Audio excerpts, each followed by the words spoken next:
जिस तरीके से यह हादसा बताया जा रहा है, यह आसमानी सुल्तानी नहीं है, सिर्फ और सिर्फ भ्रष्टाचार है। सिंधुदुर्ग के मालवन शहर के राजकोट किले में बनी ये इमारत, अच्छा देखिए मीडिया क्या करता है, जिस तरीके से आनंद जी ने कहा कि 3600 करोड़ की बात हो रही है, शर्मा जी ने ये कहा, मिश्रा जी ने ये कहा कि 2240 करोड़ की बात है, मैं कहीं पढ़ रहा था 28 करोड़ की बात है। अरे बाबा, ये हमारे यहाँ खड़ा पारसी एक ग्राउंड है, उसमें एक मूर्ति बनी, उसमें करोड़ों रुपए लग गए उसके मुजस्समे में। अच्छा, ये आसमानी सुल्तानी नहीं है।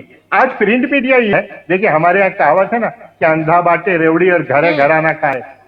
और श्रीकांत शिंदे, ये जो चीफ मिनिस्टर के लड़के, लेकिन सर जी यहाँ पर एक और बात देखिए, जिस तरह से अरविंद जी ने ये बात कही है कि भ्रष्टाचार को लेकर मान लेते हैं लागत इसकी कहीं पर भी इसकी एग्जैक्ट नहीं आ रही है, लेकिन मैं आपसे ये पूछना चाहूंगी कि भ्रष्टाचार को लेकर जिस तरह से कहा गया कि चाहे वो कांग्रेस की सरकार हो, चाहे भाजपा की सरकार हो, चाहे अभी जिस तरह से चितले जी कह रहे हैं कि हमारी सरकार 1 साल आने दीजिए, हम खत्म करके दिखाएंगे, यानी कि कोई खत्म करके नहीं दिखाएगा, ये भ्रष्टाचार इसी तरह से चलता रहेगा। सुनिए ये पूंजी, सुनिए ना, ये सारी सरकारें जो है ना पूंजीपतियों की और कॉन्ट्रैक्टरों की सरकार होती है।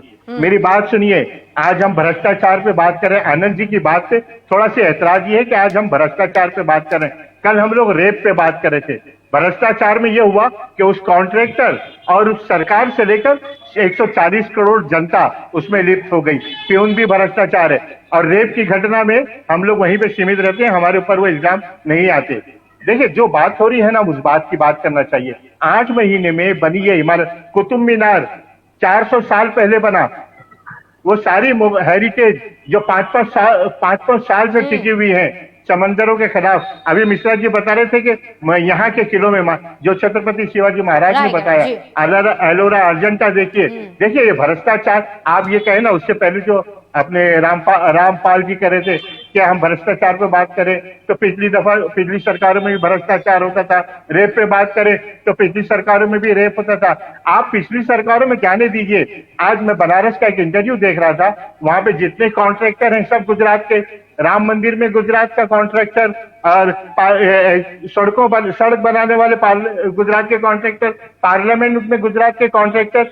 अब भाई आप देखिए ना, अच्छी कंपनियों को आप सेलेक्ट करिए, जो मतलब कम मुनाफे पे काम दीजिए, कम कमीशन पे काम दीजिए। आपके हराने वाले वो गुजरात में, बिहार में जो पुल गिरते हैं 12-12, 15-15 पुल एक साथ गिर जाते हैं।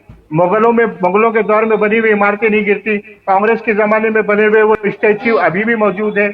आइए इसी मतलब 2014 के बाद में बनने वाली वो सारी चीजें, अटल सेतु और वो सारी चीजें क्यों बहने और गिरने लगती है? तो कहीं ना कहीं भ्रष्टाचार है। यह आसमानी सुल्तानी नहीं है जिसको हादसा कहा जा रहा है, हादसा नहीं है। आप मध्य प्रदेश में देखिए ना, सारे जो भगवान की मूर्तियां बनी हुई थी, एक हल्की हवा में उड़ गई। अरे इसके इंस्पेक्शन पे 2 करोड़ 40 लाख रुपए लगे होंगे। इसके जो इंजीनियर और स्टाफ बैठा होगा डिजाइन वाला, उसने कई करोड़ों के लिया होगा। तो अब ये 28 करोड़ और 30 करोड़ नहीं, इसमें बहुत ज्यादा हुआ है। और प्रिंट मीडिया भी इनका, उसमें भी भ्रष्टाचार से लिप्त है। और ये सारी चीजें देखिए, आप हम लोग घटाते कहाँ है? हम लोग जब बात करते हैं ना कि मैंने कम जुर्म किया, उसने ज्यादा जुर्म किया, उस पे नहीं। जो घटनाएं हो रही है ना, ये नुकसान जनता का है, बिल्कुल जनता का। जो 5 किलो अनाज खाता है ना, 5 किलो अनाज आप दे रहे हैं जिसको, उसका भी नुकसान है, हमारा भी नुकसान है। हम अगर नहीं बोलेंगे, एक दूसरों की वकालत करते रहेंगे, तो इस तरीके की लूट हमेशा मची रहेगी। वो सुल्ताना डाकू अमीरों को लूटता था और गरीबों में बांटता था। ये गरीबों से लूट कर बड़ों की तिजोरियां भरते हैं। जी आनंद।